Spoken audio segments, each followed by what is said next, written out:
You need to know this. Lately, I've been speaking a lot about the importance of follow-up calls, but I haven't yet mentioned the importance of getting the timing of the follow-up calls right. First up, if you're responding to an initial inquiry, your response time really matters. A follow-up to an initial inquiry should at least happen the same working day. If you respond within an hour, you're 7 times more likely to qualify that lead. If you respond within 5 minutes rather than 30 minutes, you're 21 times more likely to qualify that lead. Being responsive to that initial inquiry, remembering that 5 minutes is best practice, is important because the inquiry is still relevant, it's still fresh in that customer's mind, the need is still present, and it's unlikely that they've contacted one of your competitors or even heard back from them yet. Now let's assume you've had a conversation with that potential customer. Either they've come into your place of business or you've had a phone call conversation with them, but they haven't yet converted. How do you get that follow-up call timing just right?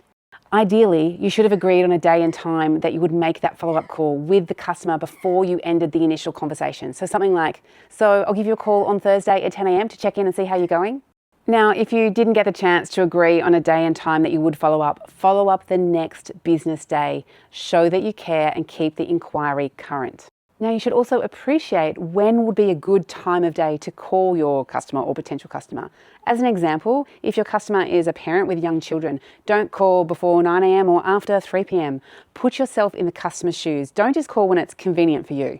Now, if you didn't know this already, 80% of sales are made after 5 follow-up calls. So it's likely that you're going to have to make more than 1 follow-up call. So you do need to get that spacing right. You don't want to call too often and hound them, but you also don't want to leave it too long so that the inquiry goes cold. So you need to be strategic and thoughtful to get that timing and spacing right for your follow-up calls.